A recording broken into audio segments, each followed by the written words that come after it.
kubita abakozi b'Imana ni wowe, ariko kuri nge ntabwo ari ko biri. Social media ziri kubigaragaza neza, ziri gushyira hanze ubwambure bwabo. None se uvuze ko nyir'urugo yapfuye si ubumwishe? Erega hari abantu b'indyarya nabo batigeze bakibwa ngo bahinduke, bavuga ibigoramye, imurika ya gute ikarakara. Pastor w'itorero ntabwo cyangwa ndamenya itorero Mutesi ashumbye, ariko ni pasiteri, sinzi ukuntu ryitwa. Ubuse wa umugabo udafite urugo. Mbereke ko ikibazo Sabe yabajije nicyo, icyo undi yamushubije ni ubuyobe, ntabwo ari bire yasomye. Icyo witwa pasiteri yashubije ntabwo ari cyo, ariko hari ibintu dukina nabyo, hari ibintu bidakinishwa, nta bintu bikinishwa bijya mu rugo. Ese umugore wananiwe urugo rwa mbere, umugabo akananirwa urugo rwa mbere, rwa kabiri, hari garanti ko zashobora rwa gatatu? Ese dutekereza ko ibiri mu rugo rwa mbere ni ukuri kw'Imana? Uwo mwene wacu Mutesi n'abandi bameze nkawe bahora bakora amakwe, reka twite ya fake, bambikwa impeta z'ikinyoma. Kadutegereze ko bazambikwa impeta y'iki y'ukuri. Ntabwo nakwihakana Mutesi, ntabwo ari n'ibyo gusa, nigeze no kumwakira mu itorero. Ni umwigisha mwiza pe, nyagasani. Ni nakaga usura mugabo, sinshaka kuvuga byinshi ariko turaziranye, sibyo? Nyago navuze ngo sinkuvuge nzakuvumba. Uriya mugabo wa mbere ntawe nzi, ariko wa kabiri namubonyeho. Kabo mwiza, umusore ushinguye uhagaze. Umuntu utanyuzwe n'uriya rero simbizi. Okay, nta muryango buri iki ni uwacu, ariko ntabwo umuryango wacu ariko tuteye twarapfushije. Ubwo rero turi mu kiriyo. Umugore mwiza utagira umutima ameze nk'impeta y'izabo ikwikiye mu zuru ry'ingurube. Muri uwo muryango dufite ibigoryi byinshi, haramusezeranya umuyobozi tareba tayabana aho ngaho n'umugore, reka genda ahuranye kambivuge, utandukana n'umugabo wa mbere n'umugabo wa kabiri. Nose utekereza ko bira bintu bitekwa bigashya birapfu? Iyo upfuba iyo rero ry'imipfube ntago uhaga, nta nubwo uryoherwa. Urumva rero hari ikibazo cy'umupfuba, cyo gupfuba. Rero baro barashaka abapfubuzi, nta kigenda, ni ikinyoma, ntabwo yuzuye. Waruzi ko ariko mani ibise mbivuge, ariko reka ntange umuti uri kuri ubwo bushyuhe, aryo babyita degré Celsius.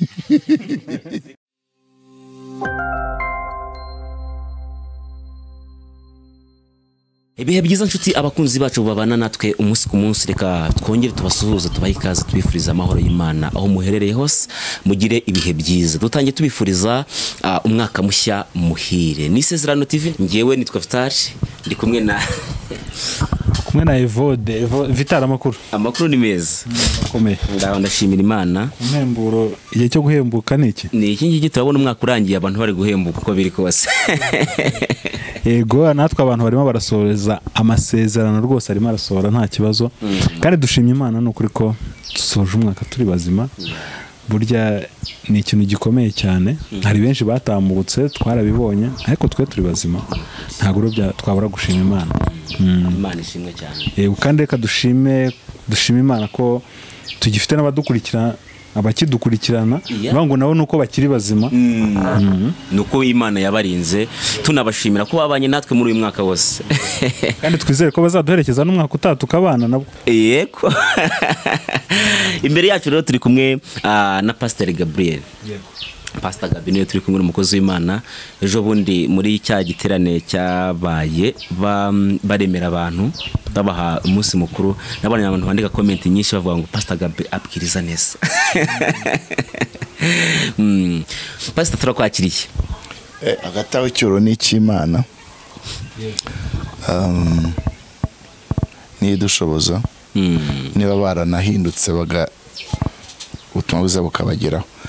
Mbona kubashimira nanjye kandi nshuje abashuti bose bakurikira izi cano bahaga umugisha no witeka, amazina ni yayandi.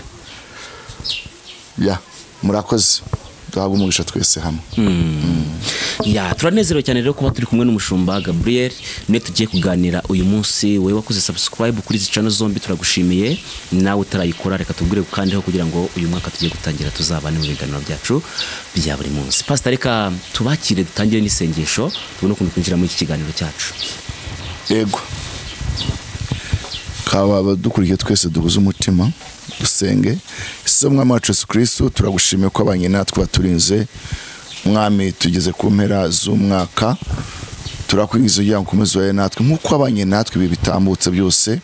Komeza uturinde mu buntu bwawe Mwami, kandi tuyize kuzabe dukora tudashidikanya. Rero tugiye gutanga ubutumwa bwiza, imbuzi, ibyigisho. Mwami, turagusanga ubane natwe, duhe umwuka w'ubwenge no guhishurirwa, kugira ngo Mwami ugire umuntu uhembura, ugire umuntu usohoza amasezerano binyuze muri uyu mwanya.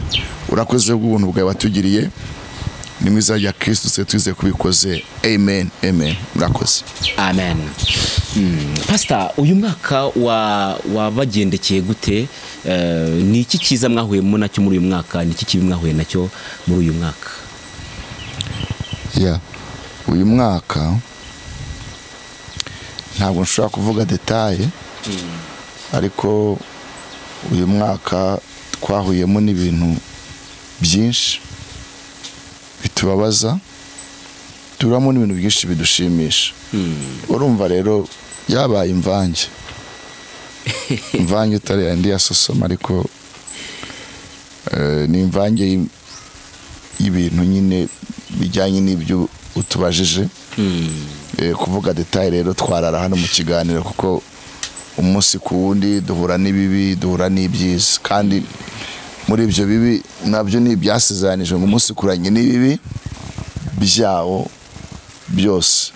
Rero ikiruta ibindi ni uko Imana dukure no kuturindira ubugingo, tukaba turi bazima, dume ku mwuka bazima. Bitarashobotse turikomeza ku Mwami, nabyo bizashoboka. Urakoze. Yego. Pastor, intambara kuri social media wenda imeze nkaho isoje uyu mwaka, cyangwa se n'ikindi gihe gikunda kuba, muyibona gute iyo abakozi b'Imana bameze nk'abari gusubiranamo kuri social media? Mubibona muti? Kubita abakozi b'Imana ni wowe, ariko kuri nge ntabwo ari ko biri. Bibiliya ivuga abakozi benshi. Hari abakozi b'Imana, hari abakozi ba Satani. Paul yavuze ngo nawe usigitangaza ngo bigira nk'abagabura ibya Kristo bakicisha bugufi, ariko abakozi ba Satani hari n'abakozi ngo binda biravuga ngo Imana yabo ninda. Rero bishobora kuba ari ubumenyi bwawe bukeya bwo kumenya, avuga uti n'abakorera Imana, ariko arega n'Imana zitugomba kuzitandukanya. Iyo usomye Bibiliya naho batanu wo muri critère Bibiliya, inyandiko ya Bibiliya, Imana inyeremwe isi n'ijuru ifite uko yanditswe, n'Imana represent bigirwamana nayo ifite uko yanditse. Rero n'Imana zo tugomba kuzitandukanya. Tugomba kumenya Imana iyo ariyo. Tagoni n'Imana, Ashtaroti n'Imana, Kimbirigiti n'Imana, cyangwa n'Imana, Nyaburezi n'Imana, kuba byemera. Ariko twigwiye kujya dushyiraho akadomo tukavuga ngo abakozi b'Imana isumba byose. Yego. Ese n'abakozi b'Imana isumba byose, nanjye reka mbaza. N'abakozi abo bantu ubona basubiranamo bagashyira n'abakozi bisumba byose. Dutekereza ko bashobora kuba aribo kuko bafite titre zo mu nzu y'Imana isumba byose. Ni nako baza batubwira. Yego. Kubivuga ni kimwe, kubivuga ni kimwe, no kuba ibyo uvuga ni ikindi. erega abantu uko birengagiza bashaka kuba impumyi. Urabona uhindukije kamera ugatunga kiriya giti, kiriya giti turakibona ni yego avoka. Ni nabyiza ko kiriho avoka zeza, kandi kiriya giti ni cyiza kiraryoha kuko tujya tukiryaho. N'uwese ushobora kuvuga uti kiriya giti kireze cyangwa ntabwo cyeze. Ni avoka, ni ronje, ni iki. Yani magambo igiti kimenyerwa ku mbuto zacyo. N'umukozi Imana isumba byose amenyerwa ku mbuto. Mu mbuto rero ntago mbona iyo gushyamirana. Iyo ntayo mbonaho. Ngo n'indi Imana yavutse vuba. Nayo tuzamenya ibyayo. Umukozi Imana agomba kuba umugwaneza. Atari umunyarukoni, atari n'ibindi bintu bimuranga. Ntabwo ari umukozi w'Imana isumba byose. Umukozi w'indi Mana. Murakoze. Yego. None se babaye wende arabara abakozi b'Imana ariko bakaza kubivanga bitewe nuko kuri social media abantu bagenda bavuga ko habaho niba ari umuzimu, niba ari umudayimoni simbizi, ariko uhageze ari muzima. Iyo hatinze cyane hari igihe iyo atagize ukuntu ayihungaho gatoya gishobora kumwangiza. Iyo tamenye uko yitwara mbega muri make. Ubajije point nziza. Buriya niyo mpamvu ubutayu niko kamaro k'ubutayu. Urabona ubutayu muri mwe nivango nyemerera Mana ngenda naye mu butayu nta kiza kihaba. Ufete ariko arerekana umubabaro wa mu butayu, ariko suko mu butayu nta kiza gihari. Kiza cyo mu butayu uhakura training. Uhava warateguwe. Urahatorezwa mbere. Yes, warateguwe, warafasha amafunzo, warashyize ku murongo. Niba uzaba n'ikigeragezo cy'amafaranga, iyo ugeze Kanani, kuko Kanani ni igihugu gituma amata n'ubuki. Hari amafaranga, hari inkumi, hari abasore b'amabogari. Ndavuga ku bagore n'abakobwa. Yego. Bibizigira nyine abandi ufata sirifu ukavuga uti uyu ni jewe. Sawa. Barahari. Hari ibintu byiza. Ni ukuvuga ngo tuzamenya ko wakirijwe ku kintu, wahindutse ku kintu ariko wakigezemo. Abo rero ni abantu baseseye. Hari agakoko bita ni kanape, ni ikinyugunyugu kiva mu kantu. Ikinyugunyugu uko ubushakashatsi bugaragaza cyangwa amasomo abigaragaza, ikinyugunyugu nicyo gifite gifana ikinyabwoya. Urumva ni ikinyabwoya kihinduriza hakavamo ikinyugunyugu. Noneho iyo ikinyugunyugu gisohoka muri ka kantu haba harimo espace kigasohora mu mutwe. Njya mbibona no mu ruyuki kuko ndi umuvumvu. Harabona nigeze kwibwira bati uzaduha ubuki, ariko harabo nyashoboza nkabikora. Imana iginshoboza. Iyo uruyuki rusohokamo rusohokana icyo nakwitwa nkishwa amazi.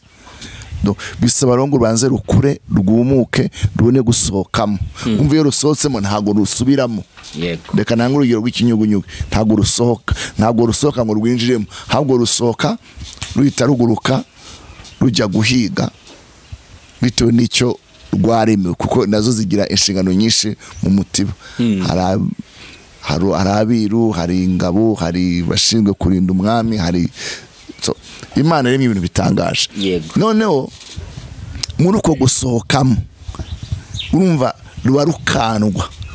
Muri uko gukandwa rero hasigaramo amazi, rugasohoka rwumutse. Hishurirwa umwana uvutse ari prematire agira ibyuririzi byinshi kuko yavutse atuzuye. Ibyo byuririzi rero byabinjiye kuko ntabwo bari bafite ubudahangarwa, ntibari bafite ubwirinzi kuko ntibagwije imbaraga. Biravuga ngo umwana arakura, akurira hihi mu butayu, agwiza imbaraga z'umutima n'iz'ubwenge kugeza igihe yerekaniwe Abisiraheli. Abo tubona rero mu Rwanda n'ahandi barasimbutse, nibyo bibazo bihari. Rero mpanze gutozwa, banga umubabaro wo mu butayu, baravuga ati natwe twabishobora. Rero social media ziri kubigaragaza neza, ziri gushyira hanze ubwambure bwabo, ariko hamwe n'ubuntu bw'Imana ngira ngo basubira aho bahunze bakongera guca bugufi. Urumva rero kiza cy'ubutayu, ubutayu urakubitwa, kamere zirapfa, ugahindurwa, ukazavamo uri umuntu ushobora gutanga produit nzima zitavanze. Murakoze. Ariko buriya usigaye usanga abantu bikoma social media cyangwa itangazamakuru. Ese buri itangazamakuru ni ribi cyangwa ba nyir'ukurivugwamo cyangwa se nibo baba batanze ibyo kubavugaho? Pastor, wowe ubona gute ni itangazamakuru ritangaza wenda cyangwa se rishyira hanze ibyo abantu bakoreye mu rwihisho? Ese niryo ribi cyangwa ba nyir'ubwite nibo bananiwe kurinda amakuru yabo cyangwa se ubanya bwabo? Evode nawe nasubize ko nawe yarabajije uko abibona, nanjye ndaza gusubiza uko namwunganira biryo habisangiye. Urakoze. namwunganira agatwibaza nyine niba ikibazo ari itangazamakuru cyangwa ikibazo ari bari abantu, kuko niba nuvanga akamaro k'itangazamakuru ni ugutangaza amakuru. Iyo amakuru yagiye hanze ntekereza ko itangazamakuru rigomba kuyatangaza. Ahubwo none ikibazo, ese none ikibazo kuko n'itangazamakuru cyangwa ikibazo ni bari, ikibazo ni iki? Kandi igitangaza soko imbwari y'umuntu basa isanzwe uko umuntu yari yimuye isanzwe muri. So rero aba bantu nyine itangaza, none se uvuze ko nyir'urugo yapfuye si ubumwishe? Erega hari abantu b'indyarya nabo batigeze bakibwa ngo bahinduke, bavuga ibigoramye, imurika ijya gute? Ikarakara. Abanyarwanda baravuga ngo akarere kagira gute? Karavugwa. Dushimana ko iterambere ryaje, ikoranabuhanga, hazamo n'izo social media. Mbere umuntu ajya ugahinga akavuza iy'abahanda, akavuga ati kwa runaka zaraye zishya, n'ubu tuvugana ntirurazima. Batese buriya no kwikangata kwe buriya niko ameze. Ewe ibyo bintu nk'ibyo kuko buriya Bibiliya iravuga ngo ibyo byabayeho kugira ngo bitubere akabarore. Ubundi se yega nabira n'itangazamakuru? Yego. Reka mbibereke. Itangazamakuru so kwamamaza? Yego, no kumenyesha no kwigisha. Njya mbona bashyira ikiganiro cyanjye evudangiza mu ruganda rwati tugukoraho rikaka ibintu bya massage n'iki. Nose niba bamamaje. So reka tuyaba kurosaye turebe rwose abantu bakureho urujijo, confusion. Bibiliya iravuga ngo Kristo niwe twamamaza, tuburira buri muntu wese. Yesoma Bakolosayi igice cya 2:28. Abakolosayi igice cya mbere. Itangazamakuru rya mbere muri Bibiliya. Niwe twamamaza tuburira umuntu wese. Nubwo agarukiye niwe tugira gute? Twamamaza tuburira. Twamamaza. Buriya ari mvuga abanyarwanda bakoresha bavuga ngo aha mugura shaka kunyamamaza. Ngo ntuzanyamamaze. Mu yandi magambo, kwamamazwa kubi birababaza. Iyo bikorewe kuri nyiri kubigiramo uruhare, kubuntu bw'Imana yakwihana kubera ko kwamamazwa nabi cyambere n'uwagutekerezagaho neza agutakariza icyizere, sibyo? yego. ariko uhindukiye ugaca bugufi ukihana, urakomeza ukajya ku murongo. Erega urabona umwana w'ikirara, Bibiliya yamamaza ibyo yakoze, ko yagiye mu ndaya, ko yagiye mu ndaya. none se baza ko ari mwe mwabyamamaje? Bibiliya nyine yabyamamarije, niyo yabyivugiye ngo hari umwana wavukanaga n'undi asaba se umugabane arawumuha, ajya mu gihugu cya kure kugira gute? Kwinezeza, ngo ibintu bye bimarisha abisambanisha, abitagaguza. Iyo si inkuru yatanzwe se? yego. ubwo so umwana yari kujya mu muhanda akavuga ngo mwaha mu itangazamakuru ngo ryavuze ibyanjye, ngo bambonye se ngo ndi mu kabyiniriro, ngo byose birabareba. kandi bibujijwe, si byiza.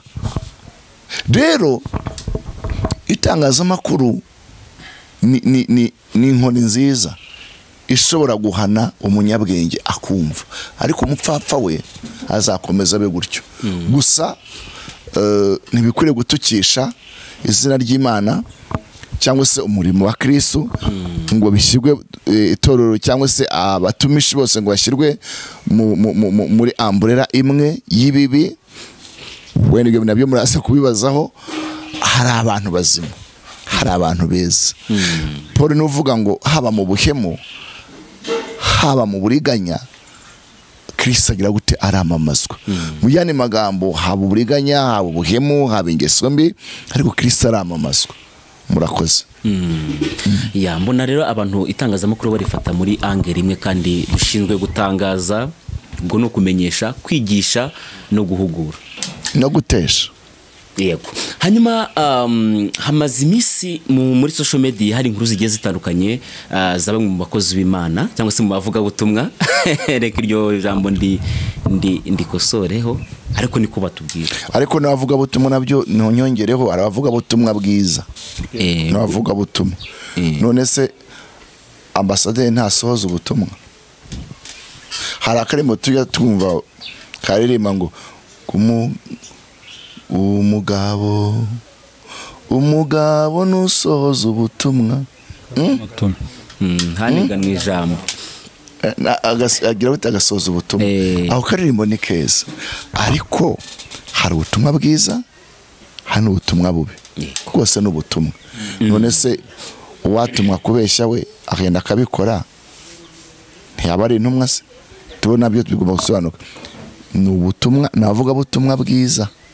ko niyo ari n'abavuga ubutumwa bwiza, nabyo tubisura tubirebera ku mbuto. Murakoze. yego. ya bamwe muri abo bavuga ubutumwa harimo Pst Mutesi, ni umwe muri iyi minsi uri kwibandwaho cyane muri social media, bitewe namwe mu magambo yatangaje ku mpeta, bituma abantu babivugaho, ndetse n'abagaruka muri social media yongera bivugaho, bituma abantu benshi bagenda batangaza amakuru agiye atandukanye. rimwe mu magambo Sabe yamubaje mu kiganiro bakoranye, yamubaje ngo ese umuntu yemeye gushaka kangahe? reka turebe icyo birivuga. ati nta nshuro.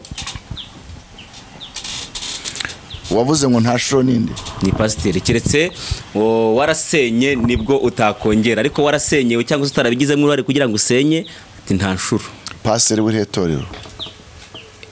ntabwo cyakora ndamenya itorero Mutesi ashumbye, ariko ni pasiteri, sinzi ukuntu ryitwa. ubuse waba umugabo udafite urugo?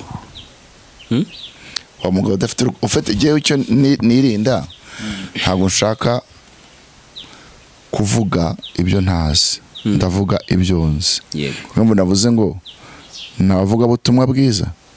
niba turavuga ubutumwa bwiza ntaho mpurira nabo, ariko niba navuga ubutumwa bwiza aho mfite icyo najyamo, kuko muzankurikira ubutumwa bwose mbwiriza mvuga ngo muri Kristo. ibyo mvuga muri Kristo niho byemera, anda ya Kristo ntibishoboka. so rero niba ari umuvuga ubutumwa bwiza, niba ari umupasiteri, n'irihe torero ashumbye, kuko dufite n'abapasiteri bayafite muri briefcase. bayagendana yego kandi ntabwo bijya bibaho ukagenda na vision ariko isaha n'isaha ikazasohora sibyo yego ku muntu wizera ari umudamu ntabwo byamubuza kugura mariniyeri ni wa mwenda bambara kugira ngo barelaxinge mu gihe batwite so niba afite umugabo akagiye gura mariniyeri ntabwo wamuciraho urubanza kandi afite kwizera ko azasama so ushobora no kuba pastor uvuga uti Imana avuganye nanjye ariko ntegereje ko bizasohora rero dushobora kugenda mbere kubera ryakosa nano navuze byo kuva mu butayu mbere ukazisanga ukoze ibitangaza msigaye mwita ibitangaza cyangwa se amadega kubera ko utemeye guca huca ariko ndumva harimo iryo zina numashobora kuba ryaranyuze imbere yanjye ariko tugiye gutandukanya ibintu gutandukanya umuvugabutumwa umushumba okay ufite paseri ni umushumba yego umuvugabutumwa bwiza ufite ari impano eshanu ari ministeri eshanu hari umwigisha yego umushumba umwigisha n'ukurugutura umushumba yego umuvugabutumwa intumwa umuhanuzi yego noneho rero gusa hari abagenda bivangura akavuga ati ndi umuhanuzi ni profete ariko wajya kubona ukabona ashumbye n'itorero muri Kristo birashoboka ko wagira impano zirenze imwe waba intumwa ukaba umuhanuzi ukaba n'umwigisha ibyo nabyo ni nabishyira muri theology kandi ntabwo twaje kwigisha theology ahubwo twaje kurebera hamwe ese abantu babyitwaremo gute wenda hari umuntu twahembura ari isezerano ryasohorera binyuze mu kugira gute mu kwigisha rero ntagiye kure urabaje ute se witwa pasa bijya bingura kuvuga izina ry'umuntu Mutesi Sabe n'umunyamakuru wa Isimbi yego abonda ko nawe ikiganiro igihe nikigera ariko n'umunyamakuru reka tuyifate gutyo nawe arashaka kumenya wenda nawe yahamenyera byinshi cyangwa se n'ababariza bamuri inyuma bakurikira cano twese cano umuntu wese ufite smartphone ashobora kuba afite internet akagenda agakurikirana ibiberaho social media iri gutanga ibintu buri muntu wese bimugeraho ufite ubwo bushobozi na ikibazo Sabe yabajije ni ikibazo cyiza nshaka no gusobanurira isi mu gakeregeshwa gatonze kuko Imana tuyishirwaho agace reka turebe ijambo ry'Imana mbereke ko ikibazo Sabe yabajije nicyo icyo ndi yamushubije ni ubuyobe ntabwo ari bire yasomye icyo witwa paseri yashubije ntabwo ari cyo wavuze ko yashubije ngo ati nta mubare keretse ubaye warasenyewe ariko warasenye nta rundi washaka ariko warasenyewe cyangwa se utarabigizemo uruhare kugira ngo utandukane wakongera ukongera kubaho wenyine ngo birabira nta ruhare se waba yarafashwe ku ngufu se iyo wafashwe mu biyo bakureye pinzi bagufashe ku ngufu amategeko abihanira uruhare mwese uruhare umenya ko utagizemo uruhare ryari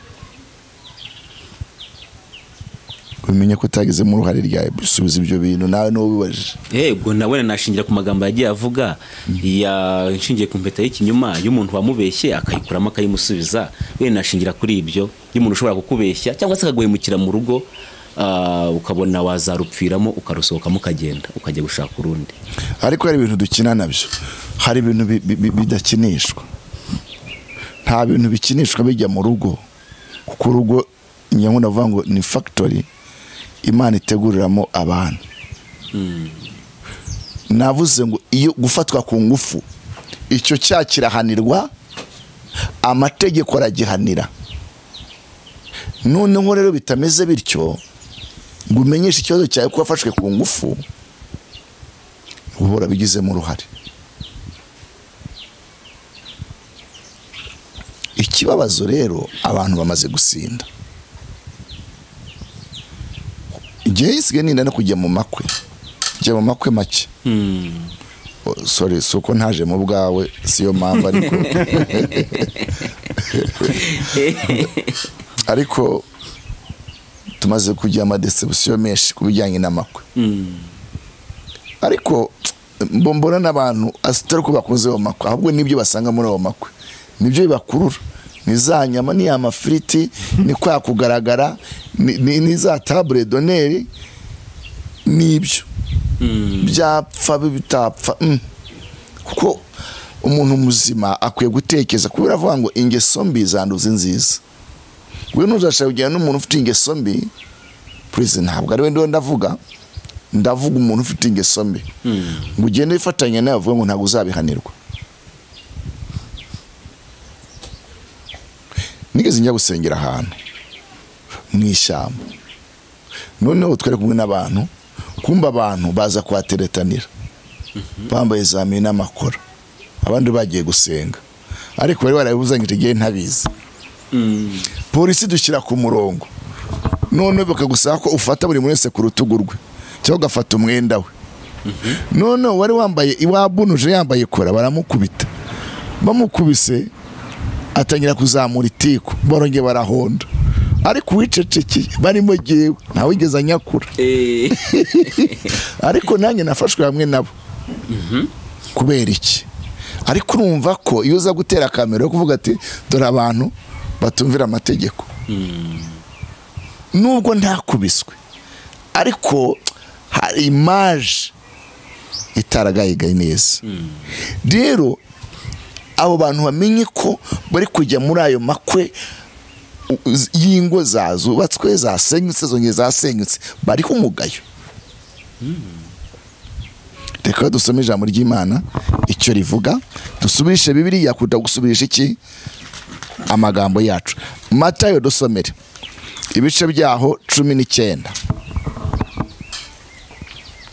Nagize umugisha wo kwiga theology, ndi umuteology kandi nkunda gusoma, byo ntago nabyirata, ariko kandi mfite n'umwuka w'Imana. Rero ushaka kubyemera byemere, utabyemera ubwo nafite Bibiliya yiwe. Ibi ni kubijyanye n'urushako. Matayo ibice 19 murongo waho wa 7 haravuze ngo baramubaza bati niba ari uko ni iki cyatumye Mose ategeka ko umugabo aho umugore we rwandiko rwo kumusenda abona uko yamwirukana? Arabasubiza ati Mose yabemereye gusenda abagore banyu kuko imitima yanyu inangiye, ariko uhereye mbere hose ntibyari bimeze bityo. Ariko ndababwira yuko umuntu wese uzasenda umugore we atamuhora gusambana akarongora undi azaba asambanye, kandi ucyura uwasenzwe nawe aba asambanye. Zamuka gato umurongo wa 4. Umurongo wa 4 haranditse ngo nawe arabasubiza ati ntimwari mwasoma yuko iyabaremye mbere yaremye umugabo n'umugore? Yego. Ikababwira iti nicyo gituma umuntu azasiga se na nyina, azasiga se nande na nyina akabana n'umugore we akaramata. Akaramata harimo gutandukana. Oya. Akaramata. Bazaba komeza arakandi bakaba umubiri umwe. Bakazaba iki? Umubiri umwe. None se ibaye imibiri gute? Ibaye imibiri ibiri gute? Abatandukana bagize imibiri ibiri. Hanyuma kubijyanye na divorce, gutandukana, komeza umurongo w'10 wumve. 10 haravuze ngo abigishwa baramubwira bati iby'umugabo n'umugore we niba bigenda bityo noneho kurongora si byiza. Nawe arababwira ati abantu bose nibabasha kwemera iryo jambo keretse ababihawe, ntibabasha kwemera iryo jambo keretse ababihawe. Urumva ko tudamarwa kubiteramo abantu? Ntabwo bashobora kwemera iryo jambo abantu bose kireka ababihawe. Abatari bihawe rero nibo bafite izindi mpamvu zabo. abagisha baje batese niba ari ibyo no kurongora ntabwo ari byiza. Ega ni nk'abakwaje batese aho ugira ngo wicane n'uwo mwashakanye ntimwatandukana. Ubuzi ko hari abantu bari kumva bino biganiro n'abagiye babyumva bitrendinga ku yandi macano b'urubyiruko batazarongora bitewe bafite igikomere cyo kuba kurisika kutarongora bitewe na role model n'abandi bameze nkawe. Yego bavuga batese niba kurongora cyangwa se kurongorwa bimeze kuriya bikaba kuri bariya bitwa ngo nibo batuyoboye badutwara mu bwami bw'Imana, kurongora si byiza. Kubera ko ibyo tugomba kumenya tuve mu gipindi. Niba uradekaraye kuri umuntu w'Imana wasizwe wahamagaye gusenyera Satani ugatwara mu bwami bw'Imana, hari amahame ugomba kuba wubahirije. Kuko dushobora kwisanga turi gukorera Satani tutabizi. Yego dusoma Bibiliya kubera imyitwarire nk'iyo ya hato na hato cyo kuvuga ngo warongowe cyangwa warongoye wasenye, kuko mutabyumvise kimwe tumutemeranije wenda ko mutabyaranye n'izindi motifu mushyira hariya ngo muratandukanye. Ushobora gusanga uri gukora Satani kubera ko dekana naborohereza ibintu bya Yesu biri very simple, biroroshye. Umutwe wa Kristo ntabwo uremereye. Ubundi Kristo ageranywa itorero, reka mvuge itorero igeranywa n'umugore n'umugabo, n'umugore n'umugabo. Twese ndabona mwambaye impeta, ibyo byose mwarakoye, ntabwo ari ukubishakisha. Yego isi nk'uko tuvuga ikiguzi, ariko inkwano n'itegeko mu muco n'Imana bivuga. Ubundi ibintu byose tubirebera mu mwuka, tuge gukora ibintu mu mubiri. Ndavuga kubizera. Inkwano Yesu yadukuye n'amaraso ye niyo yatuguze. Ndavuga kubamwizeye. Twe turabakwe we turabageni we n'umukwe. Urakoze. Umugeni umukwe. Umukwe ahamagarwa kwambara imyambaro yera. Sinzi muri mwe mu bakoze mariage ko abageni banyu bari bambaye amakanzu y'amabara. Ni kanzu yera. Ni kanzu yera. Biriya mu buryo bw'umwuka bifite icyo bivuze. Bivuze ngo Kristo azishyira itorero cyangwa se umugeni utagira ikizenga n'iki n'umunkanyari. None se Yesu ko yaduha ubugingo buhoraho bubonerwa muri we, niki kidutandukanya na Kristo? Niba rero abantu badivorce ari abagore n'abagabo, na Kristo nayo bashobora kudivorce. Yego. Okay. Ndabona umeze nk'umuntu uri gukurikira kutwumva ariko utabyumva neza. Ntabwo Bibiliya ihakana ko divorce zidahari. Zirahari kuko umuntu arahinduka. Icyo kibe clear, umuntu arahinduka. Bibiliya yavuze ngo hari aho Bibiliya ivuga ngo numufata sambana uzamusende. Ufite kumusenda wari umuco ni ko yari yubatse karice y'Abayuda. Warandikaga, ariko ubu sinzi ko wamwandikira ngo yumve. Kujya mu rukiko. No kujya mu rukiko. Kubera ko icyo gihe imiryango yari ifite autorité ku bana babo. Ariko ubu ngubu nambona ari imikorere ya Satani.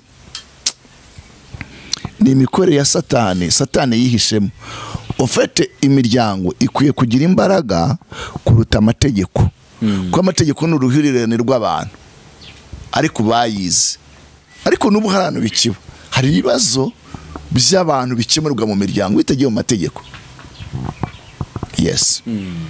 Ariko nyine amategeko akora ku buryo nyine ateramo kubera inyungu zabo. Kandi Yesu yavuze neza ngo abami b'isi barokera ababyeyi, suko bafite imbabazi. Nigeze mbona gakinamico ko umugore n'umugabo bafite amakimbirane, ndeka nkavugeho bafite amakimbirane, noneho bagiye kugabana,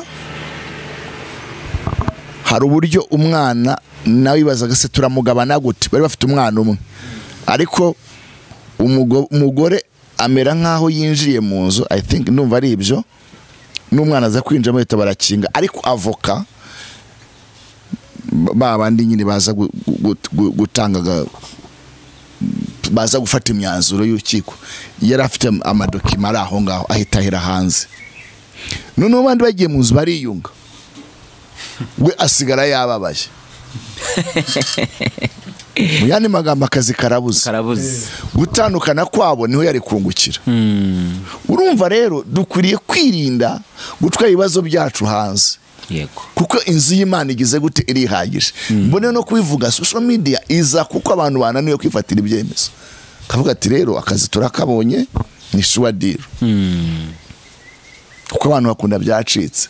Kandi byabo byo gukemurirwa hariya, niwe mugore n'umugabo bagahamagara nyirasenge, bagahamagara marene, bagahamagara iki, ariko nabyo byabaye agatogo, na marene yitacaho na paragacaho mukizizira. Hari uburyo Satani agera asenya umuryango.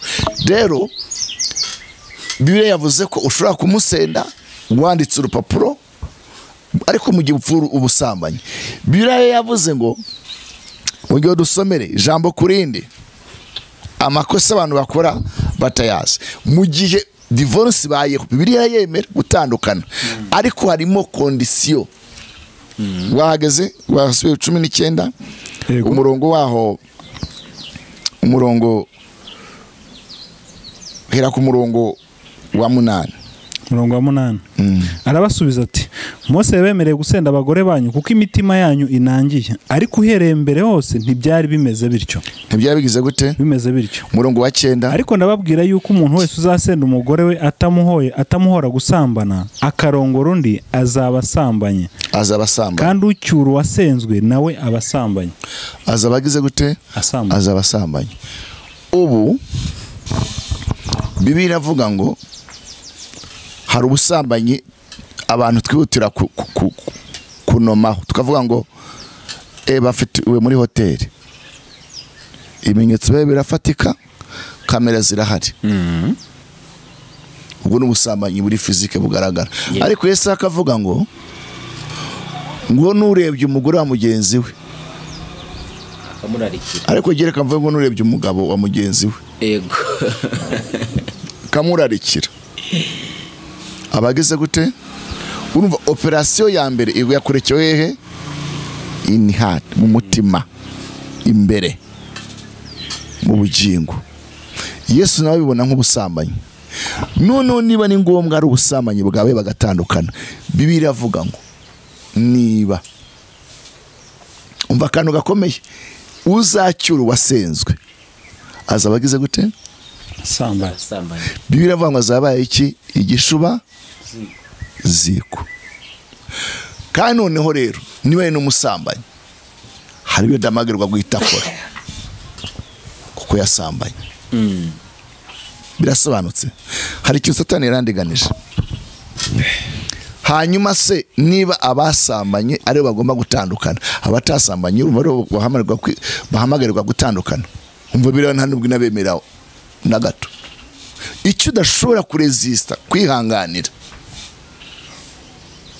kigoye kwihanganira, reka mbivuge gutya, kuko dufite case z'abantu basambanye ari umugore n'umugabo bagasubirana, bakabarana kandi bikarangira cyane, kuko nta cyana kimwe kitakwihanganirwa. Ariko bibaye ngombwa ko habaho decision yo gutandukana, azabaye igishuba ziko, umwe bazabaye separe. Noneho ntabwo ufite umwe yambereke consequences ziri mu gutandukana. Abantu n'ibintu baba bakinisha, abana baba divorce biravuga ngo babahumanye. Zimwe mu ntamba nibazo mpura nabyo mbwirwa nsanganizwa n'abana birera, nibajya mu biyobyabwenge, nibajya mu busambanyi, nibagira ingeso mbi, kuko ntago bafite education y'ababyeyi. Mu yandi magambo, umwanzi yarabibye, kandi icyo Satani ashaka, arashaka ko famille ipfa ikarangira kugira ngo abone uburyo yidegembya kuko arashaka kurimbuka, ntazababarirwa satani kandi agomba gutwara benshi. Ibyo byose rero hari n'umwuka uri inyuma. Ndaza kwigira ku point yanjye. Niba rero abatasambanye bo badaguma no guhirira gutandukana, no tukagira ku basambanye nabo umwe agomba kubigisha ubaziko. Icyo Sabe yabajije igisubizo cyari kuvuga ngo nta mubare, yarasubijwe ngo nta mubare uhari wo gutandukana, ariko bira yavuze ngo mugomba kubana akaramata. Iyo mikino rero sinzi gusa baza bashaka bigisha bahabanye n'irari ryabo. Ufite giye munanyumve, hari abantu nabonye bavuga ngo ariko mwamuretse ngo muramuvuga. Oya, genda vuga Mutesi nka as of spirit, nk'umwuka, kuko siwe ntabwo ari Mutesi nk'umubiri, ni umwuka uratrendinga ku isi wagatanya. Mu ba bishop banakomeye, gukomera mvuga ni kwa kugira ya mazina y'ibirangirire, ariko ibyo no kugoreka Bibiliya. Rero nabwira wa mwene wacu Sabe nabo yabarije, ntabwo Bibiliya yemera ibintu byo kwivuruguta muri za gatanya, no mu muco ntabwo bikwiriye. Ese umugore wananiwe urugo rwa mbere, umugabo akananirwa urugo rwa mbere, rwa kabiri, hari garanti ko azashora rwa gatatu? Ese dutekereza ko ibiri mu rugo rwa mbere ni ukuri kw'Imana, ibiri mu rugo rwa Evode nibyo biri mu rwa Vitani, nibyo biri iwanjye, hafi ya byose nibyo bihari. Ikidufasha n'ubuntu bw'Imana. Twese turanyagirwa, ahubwo uburyo dutitira niko gutandukanye. Ahubwo dukwiye gushaka amakoti kuko imvura irahari. Imvura yo Mungu irahari. Ntimuvukana, ntimwareranywe, ntimungana, ntimufite character imwe, ariko muri Kristo ibyananiye kamere agwa kubigihanganira. Kuki hari igihe umuntu aryama yumva atarivukisha na mugenzi we,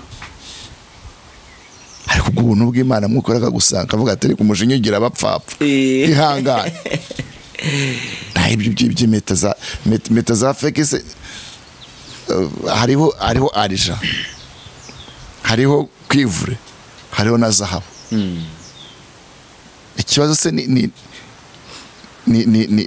ubutare bukoze muri ya mpeta, ni isezerano rya fake. Aha, ubundi hariho Ishimayeli nande na Isaka. Reka tuvuge ko Ishimayeli ni impeta ya fake, Isaka ni isezerano. ariko Imana nigishidikanya ko Ishimayeli ari umwana wande wa Aburahamu. Yego, nkunda Bibiliya cyane. Aburahamu yigeze no kwanga kwitandukanya n'amaraso ye Ishimayeli. Ariko Imana yamubwira ngo senda inshoreke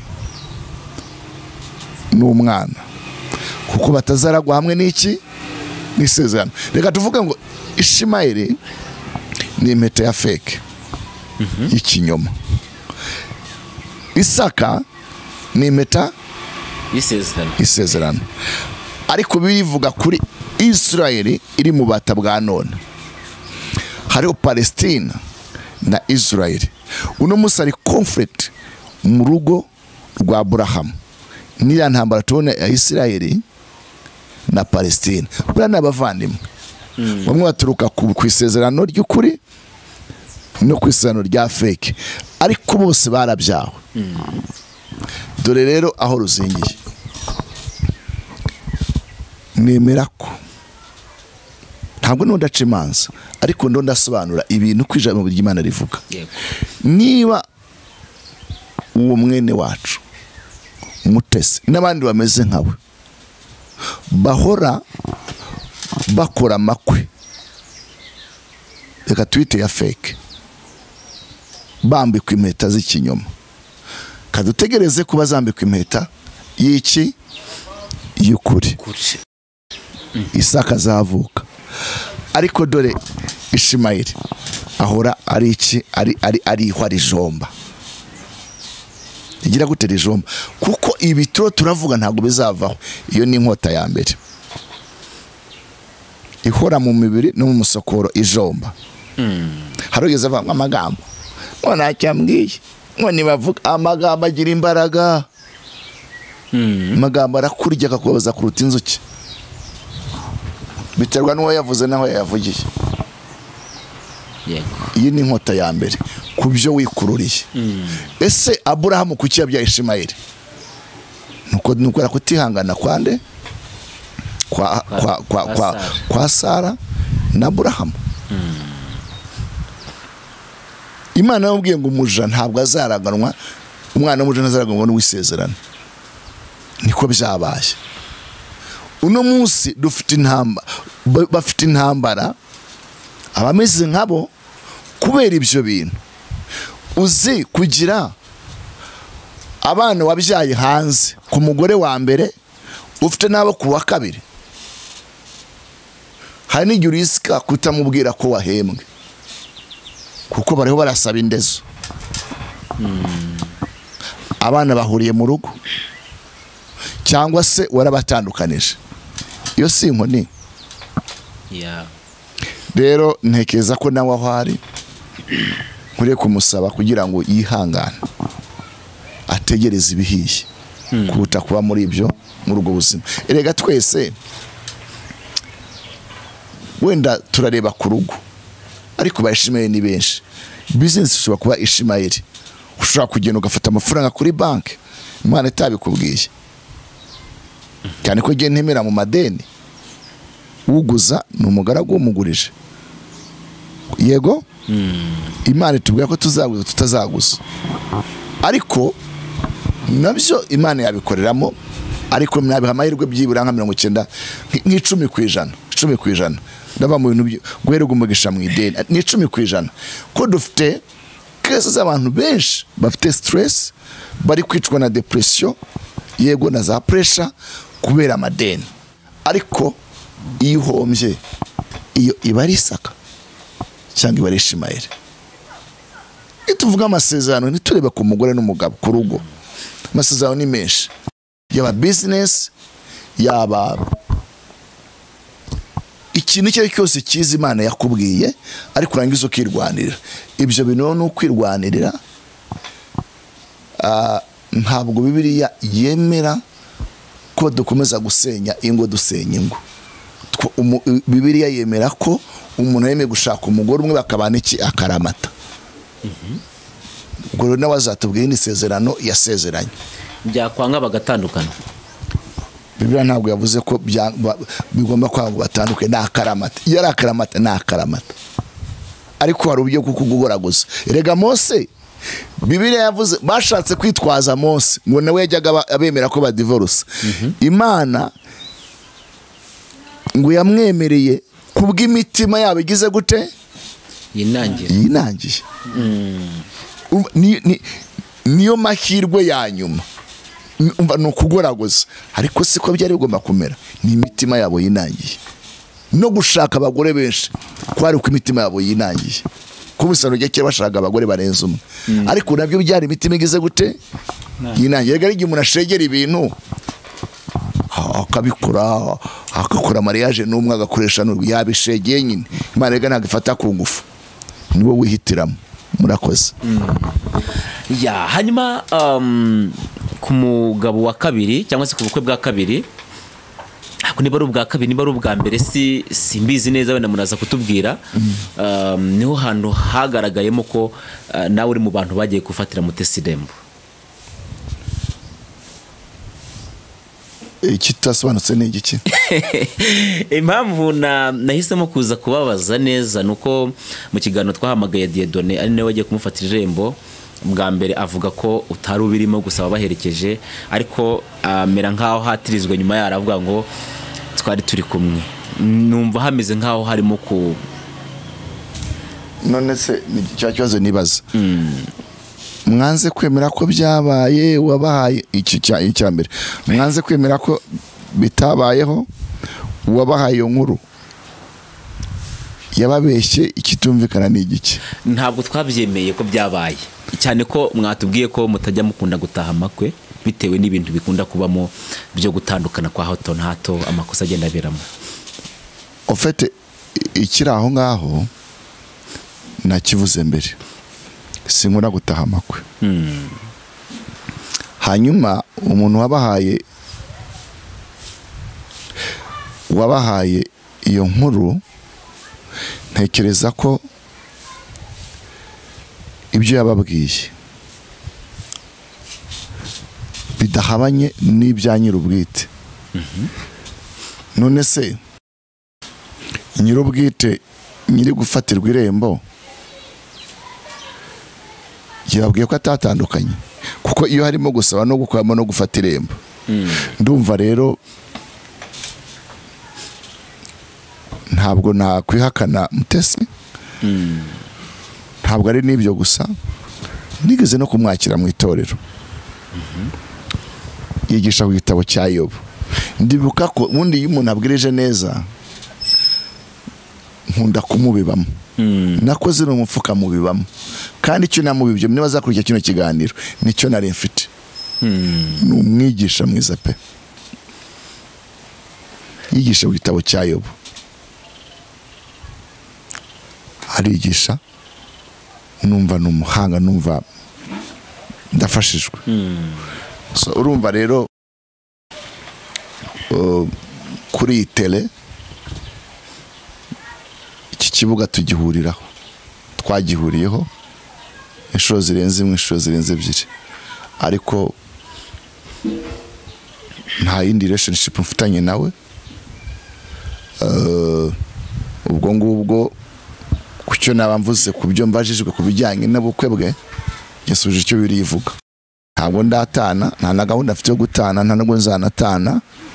Abampa iminsi birabareba, imigambi yabo ntabwo izahama.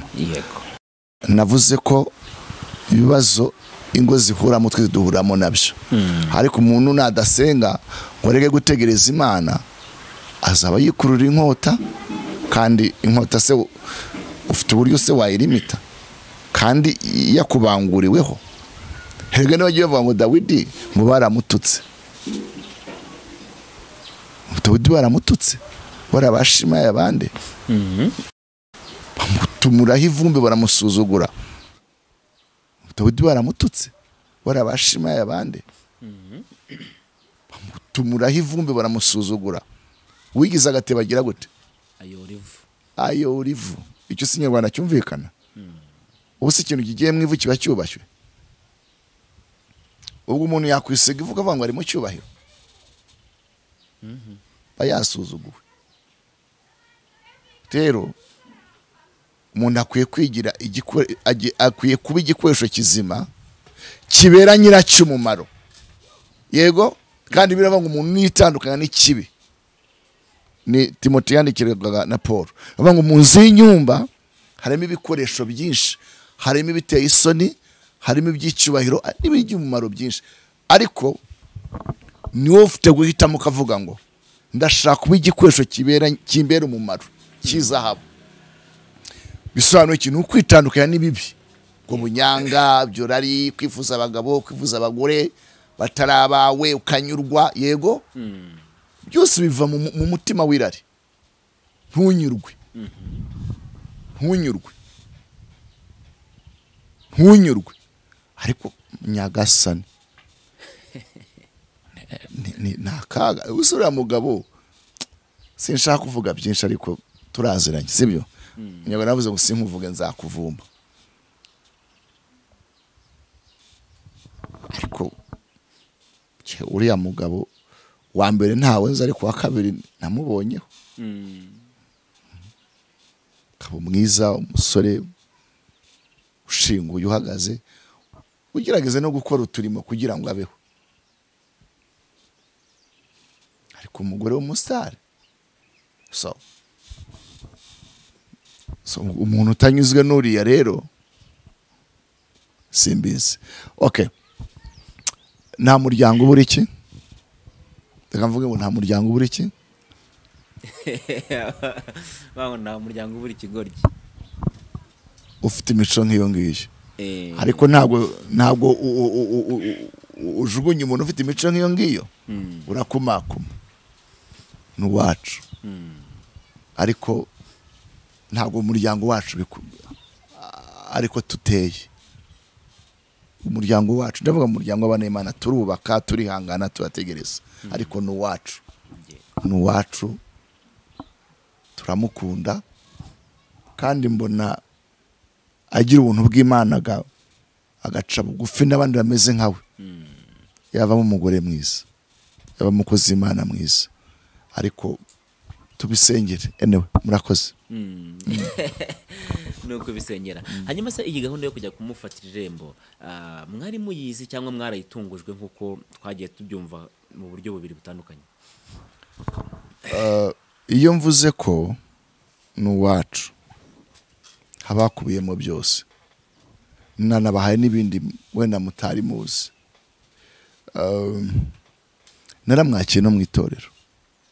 Abo umukristo w'itorero? Oya, yaje kwigisha. Umwigisha. Igisa no gitabo cya Yobu, hari n'icyo nakoze, ibyo ni ibimenyetso bifatika. Kandi tuzavuga ngo ni uwacu. Ni uwacu. Ntabwo namwihakana. Ngo namwihakana. Ariko ni uwacu. Ariko iwacu si uko tumeze, ariko ni uwacu. N'undi umeze nkawe. Naca umugani avuga ngo ibyaye, umuryango ubyaye, nta muryango ubura. Ibyaye ikibazo irakirigata. Nta n'umuryango ubura iki? ikigoryi. Niko mu Kinyarwanda bavuga. Iwacu, ariko iwacu. Ndavuga iwacu mu bwami. Si uko tumeze. Ariko byatubayeho. Twarapfushije. Ubwo rero turi mu kiriyo.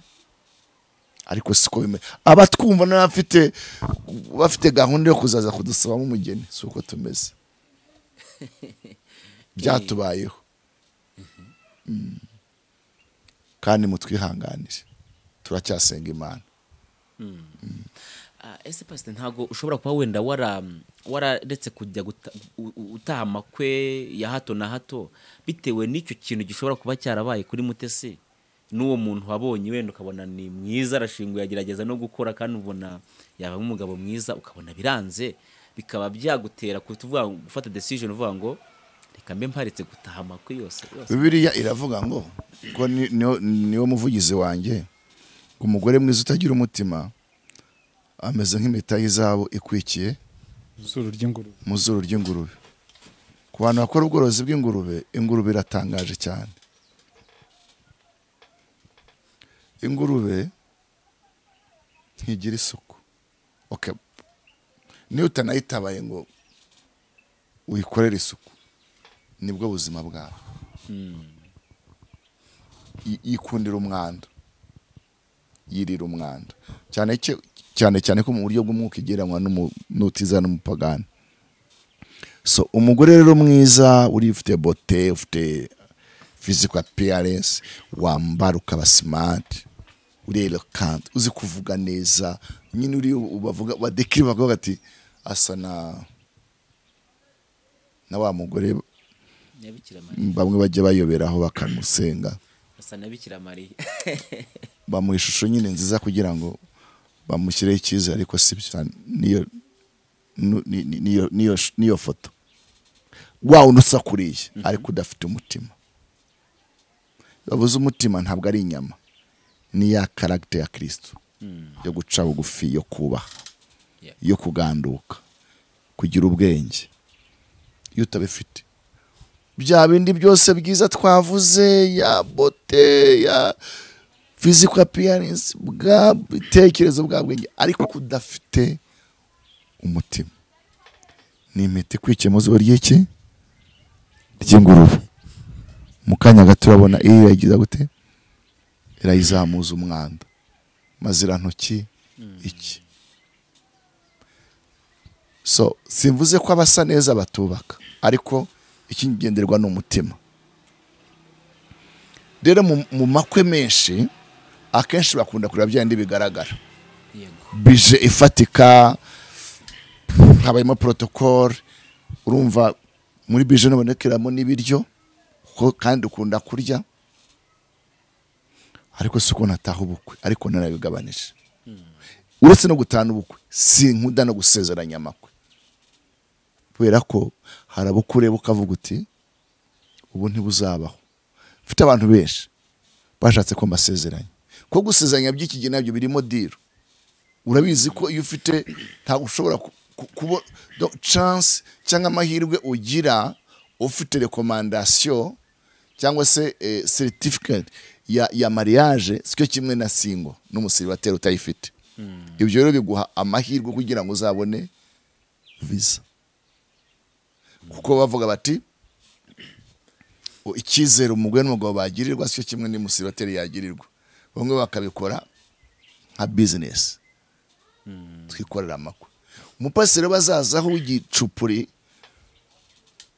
wa wundi wenda twavuze, bazamwihera amadolari yirire, ariko nyuma bazumva bitangaza ko batandukanye, bageze muri Amerika cya Europe whatever n'ibindi nkabyo. Hari n'abasezerana kubera imitungo, kavuga ati ndamwesikuroka dukore mariage, dusinye mu mategeko, dusinye umutungo, ivangamutungo risesuye, kandi we yarazanye varize, undi yarakoze yarihirinze, afite amazi, afite ibibanza, afite imodoka, afite iki, atangiye guteza saga. Hata amategeko aravuga ngo tutandukane, kandi twasenye iki, ivangamutungo, mukapasura mukanganya, kubera bya ipapuro yitwaje. Mu bindi bihugu byo isezerano ryo kwa paseri rigira agaciro cyane kuruta irya guverinoma, kubera ko government yaratanze uburenganzira busesuye ku itorero. Ibyo byose rero bimeze nkabyo, niyo mpamvu nagiye mbyirinda cyane. Ntawe nzi wasezeranije umuyobozi ahantu runaka muri iki gihugu, mwene witwa ngo ni mwene data, muri uwo muryango dufite ibigoryi byinshi, haramusezeranya umuyobozi tareba tayabana aho ngaho n'umugore, haje abasezeranije, uza agahinda k'uwo mugore n'abana. Biriya ntabwo byemera, tuyemerera kubasezeranya, ni igishubaziko. Hano babyitwaza ngo ni gaturika, ngo turapande kote, ngo bari batarakizwa. No, isezerano riruta ubuse. Nta bantu babanye neza bategeze bagiye imbere ya pasi cyangwa amategeko. Abantu bajya babivuga ngo twatandukanye tutarakizwa, ariko ubwo twamaze kwakira Kristo nk'umwami n'umukiza, twabaye bashya, dutangiye n'ibishyashya, ubu nakongera agashaka undi. Kandi bakanatandukana, ariko abategeze bajya muri ibyo byose barabanye akaramata. Isezerano ni ryo mu mutima. Navugaga impamvu ntakunda kujya muri ibyo bintu. Ibyo bintu birimo indamu zipfuye, urumva rwose nzarya duke, ngira ngo niyo mpamvu ntanakira jewe sinzi. Baragafasha. Hanze hari amafaranga, ariko ari fake money, na amafaranga yanduye. Nkungu wamusezeranije umuyobozi, simuvuga mu izina, ziga nifite n'aganga gatoya, ubu ndabizi wantera amabuye, ariko umuyobozi ahantu avuye ahantu araje komeye, nuko Bishop arambaye, ariko Yesu yavuze bameze nk'ibituro bisize ingwa, kabyambarira bikanzu iki n'iki, baragiye abakimbagiye. Ibyo ntabwo ari byo bitanga isezerano. Ese uriya mugore bataye ufite abana, iyo arebye uwo wita ngo ni Bishop wasezeranije bariye, ntabashyira mu cyumba kimwe cy'ubuhemu. Tumuhamagaye hano yavuga, yavuga ati wafashije umugabo wanjye kungambanira. Abo bana bose, ese vita Imana izaguha urubyaro n'isezerano, tujya dutekereza uzanumve reka njye mnivuge Evode we afite abana umaze igihe utari kumwe n'abana ureba ko gahinda n'abari muri gereza bemerwa gusurwa n'imiryango yabo wemererwa gufata umwana ukamuterura kuko nta kundi babigira amategeko nta kundi yabigira yaraguhannye ariko leta n'umubyeyi wemererwa guterura umwana wawe wemererwa hano bavuze ngo bashaka uburyo bazajya gutera akabariro ariko rero ntago byakunda kuko urafuze nacyo ni igihano Imana tugirire neza ariko hari ibigeragezwa tera umwana wawe fata kunda y'umudamu wawe wasize uteye inda ariko urumva iyo ntera yo kutabana n'abana bawe ese uwo mwana akura abaza mama we gute ko habaye iki ibyo watanga byose iyo ni imikorero ya Satani hari ibintu tugomba kwirinda kuvuga uti ntabyo nzakora ariko abantu badashaka ubugenda mu ijambo ry'Imana bafite uburyo babisiga babisempatiza biri aho ngaho ariko bazahora nayo mwikorose murakoze Evo ndibaza ubundi aba bana b'umuntu ashobora gushakana 4 5 6 kangahe aba bana umuntu ashobora gushakana izi nshuro cyangwa se akabazanira namwe umugabo inshuro zingana gutyo cyangwa se akabazanira namwe umugore inshuro zingana gutyo ese aba bana bo ntabwo bangirika reka turebe icyo bibirivuga jya mu Bakorinto hari igihe mbivuga ngira nkabisubiramo mukabibaza ariko navuze ko umuvugizi wanjye ari Bibiliya tujye mu rwandiko rwa mbere rwa Bikorinto hera ku umurongo wa 14 kuko umugabo utizera yezwa ku bw'umugore we kandi umugore utizera yezwa ku bwa mwene datu iyo bitameze bityo abana banyu baba bahumanye ariko nanone dore nabera kuki yavuze ngo dore nabera nuko bashimanye kugumana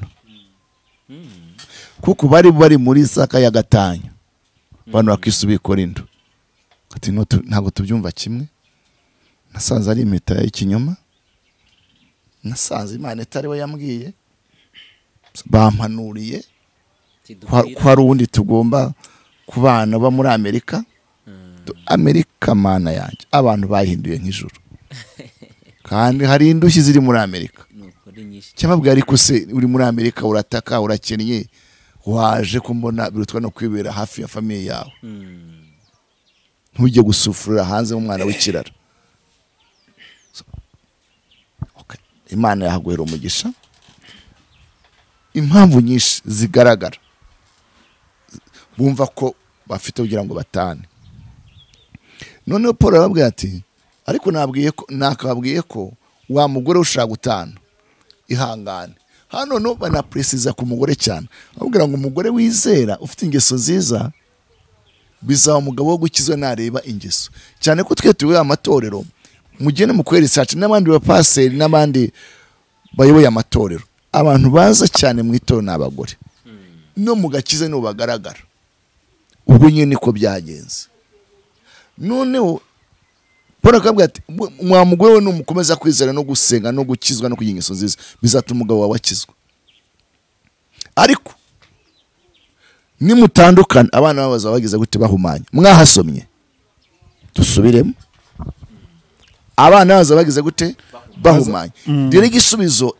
gatanya irimo abana babo barahumana soma haranditse ngo iyo bitameze bityo abana banyu baba bahumanye iyo batagumanye baba bahumanye ariko bagumanye ngo nabera kubera ko umwana akeneye igitsuri cyase akeneye affection ya mama we ashobora gusigana affection ya mama ariko irimo ibikomere kabagaburira abana banje cyane ko muri imiryango isa nkaho yagafashe naho ibibazo cyane bya divorce no mu bakene birimo ariko muri abantu basa nkaho bagafashe batandukanye hari uburenganzira umwana umuha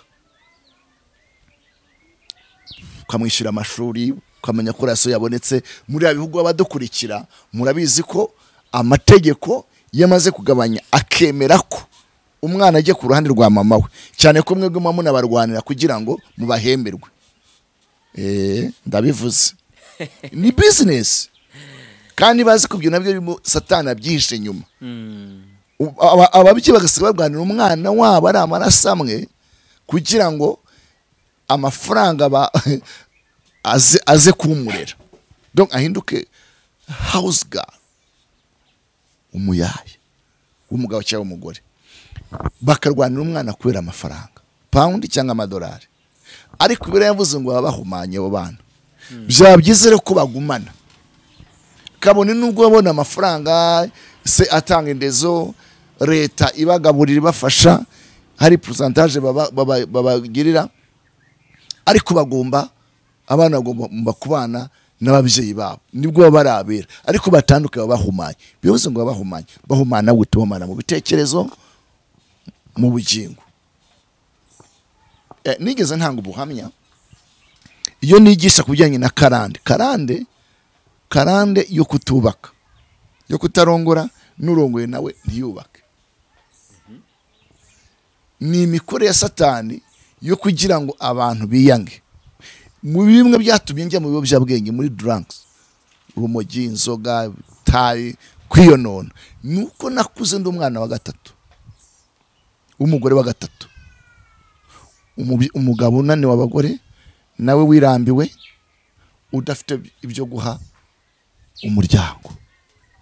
Iyo ni imikore ya Satani. Iyo wumvaga papa wumvaga afite rezo, mama nawe ukumva yifite. Ibintu mvuga ntabwo ari byo nabwiwe, n'ibintu nabayemo. Ariko wajya kure ugasanga ni Satani musa wuzuyemo. Uno munsi hari imyaka nabonye na papa na data, kugira ku myaka 15 nabanaga na papa, andera, ampana, ampugura, ankorera ibyiza agomba kunkorera. Uzi ko ibyo bintu ari n'ibyo nkigenderaho. Dufite abantu babuze ababyeyi, ari imfubyi, mukurikiye bari abantu badi ku divorce, bafite ibibazo mu muryango yabo. Edo ushobora usanga atarabanye na se, wasanga yarihirinze, ari giswi kinobera muri za mvugo za kera, agasoza ari ndongora nitunge, cyangwa hari n'abagabo bameze batyo.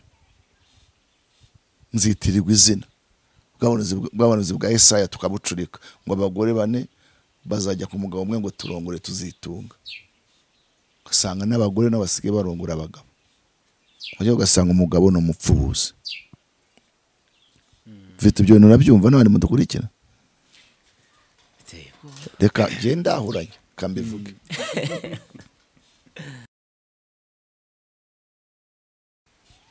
Kambivuge gutya. Uri umugore, utandukana n'umugabo wa mbere n'umugabo wa kabiri, nose utekereza ko bira bintu bitekwa bigashya birapfu.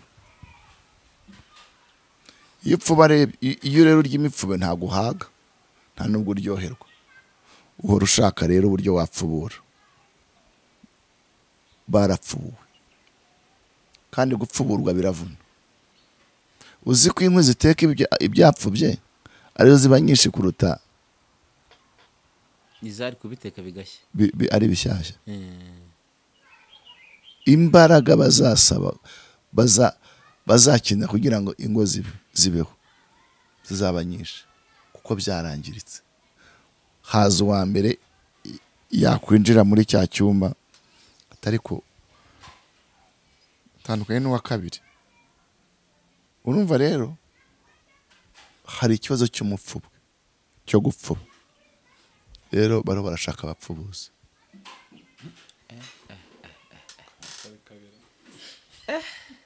Kantu rero kuki barashaka abapfubuzi? Ngiye mvuga inunza hagara ku maguru abiri. Kuki abantu bateka ntibishye? Reka tujye mu gikoni, kugira ngo ibiryo bishye habiki hakenera inkwi, hakenera igitekerwamo musafura cyangwa whatever, hagakenera umuriro, hagakenera n'ibitekwa. None umuriro urahari, ariko mu isafura nta kirimo. Harimo umutima mubi, harimo kamere, harimo ishyari. Yego, icyo gihe umuriro rero, yego, uzisanga wagiye rushyiga, yego, bisange byapfubye. Umuriro uzahora utegeza ibyo gupfubura, kuko byarapfubye, cyangwa se ibiryo birimo umuriro ntawe urimo ubirafinina, kandi umuriro hari umuntu ugomba kuwucana, kandi kuwucana none se nucana umuriro ntubone aho utekera, sibyo si ikibazo. Ibitekwa se byo niboneka, ushobora gusanga ari umugabo ahari umugore adahari, muri bo hari uzapfuba, uri kubirukamo cyane rero niwe wapfubye, akeneye gupfuburwa, kandi inkwi zibaye nyinshi.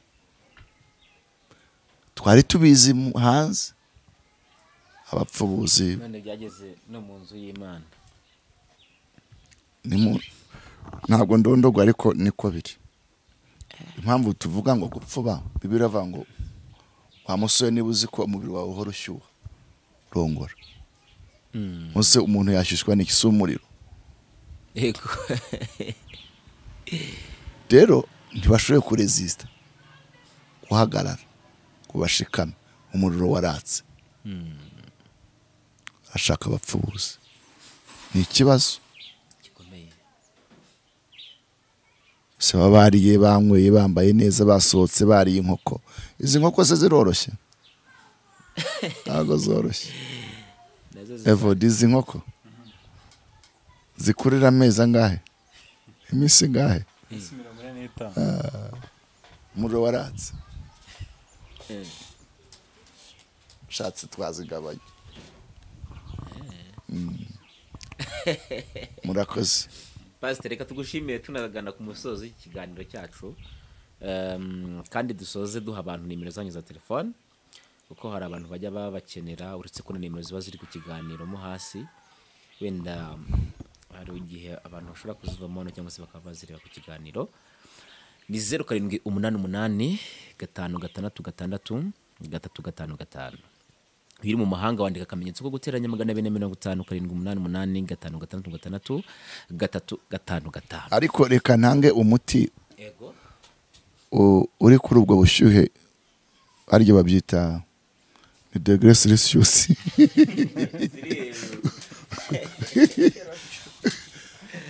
Abantu bafite ubushyuhe kuri urwo rwego. Jambo y'Imana bavuga ngo twa tubihinduye urwenya, ariko bafite umuriro uri kuri iyo temperature kuri urwo rwego. Baravuga ngo mutange imibiri yanyu ibitambo byera bizima bishimwa nayo. Umva no kwisacrifice. Ariko nushaka kwidoderamo izo nkoko, iyo misosi iki, uracana umuriro. Cyane ko ibyo bintu abavuga butumwa turabigira. Kunda gufatwa neza, tukunda gushimirwa, kunda kuvugwa neza. Ariko umuriro uragusaba, uruyakirizaho umuriro. Rero ukwiye gutanga umuriro ukaba igitambo kira kizima gishimwa nawe. Kandi twese uwo muriro uturimo. Aho karema ngingo ko umuriro gaturimo. Ushatse rero wanyurwa, kavuga uti ariko se twebwe twaratetse, kuvuga ati uyu muriro kuki utaka, harimo ivu ryinshi ugakuramo. Uyu muriro kuki utaka, izi nkwi ni iminyitsi, ntabwo birazimata, dushyiremo inshyashya, shyiremo imyasi igize gute yumye neza. Cana umuriro wawe, cyane ko bivuga ngo wa mugabo we ujye unywa amazi y'isoko ivumiye. Ibyo ni kubijyanye n'urushako, unyurwe. Ibyo ngo ruvuga ushaka nta kigenda, ni ikinyoma, ntabwo yuzuye. Waruzi ko ariko mani ibise mbivuge, ijambo ribi rishobora gukura urukwi mu mashyiga, ukabona umwasi wisohoyemo kubera ijambo ribi. Ukajya uvuga ngo urukwi ni umunyitsi kandi ni umwaga. Imana itugirire neza. Ijambo ribi ryakura umwase cyangwa ikara mu mbabura, rigafininira hariya.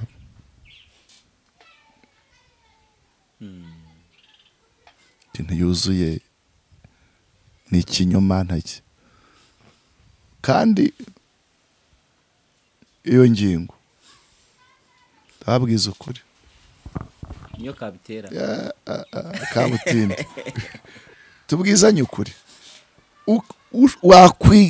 wakwisehenga wakubitika ndavuga ku bijyanye na marriage gatanyika haba kubera ko utazi gucana umuriro. Buriya n'abantu bacana umuriro n'abantu bashirika ubute, ntabwo ari abantu ari bo bose. Mu rugo ntabwo abantu bose bacanaga umuriro. Hari abantu b'abanebwe avuga ati ntihira, dukwiriye gucana umuriro kandi biraba ngo umuruhoro waka ntukabure kugicanira. Sino uzajya urujya kurahura, ujya kurahura uducana bizima, wowe upfubura bapfubura bizagenda bifinina rwari mu nda cyangwa uhure n'ibindi bibazo rwara za matrompe n'ibibyimba n'iki kuki ntago bacana umuriro, ni ibintu by'intege nke. Ubwo ngubwo rero nuko Imana yampaye kuba, Imana tugiriye neza. Murakoze rero numva twari dushoje, ariko nimba haye inama tanga imibiri yacu bitambo by'abizima bishana n'Uwiteka wambwe utari kose. Erega nibibaho atari Satani, erega udafite n'umuro cyaba ari ikibazo. Sibyo ko ari n'ababaho pe ntibawugire, abo bita ngo ni ibiremba. Bibiliya ivuga ngo ushaka kubyemera byemera, abantu bavutse ari ibiremba, kandi urumva nyine nta muriro cyacana. Ariko nanone ushobora guhinduka cyo cyangwa se ukagihindura cyo bitewe nuko utazi amahame yo gucana umuriro. Ukagira ururya ibipfubwe ushaka abapfubura.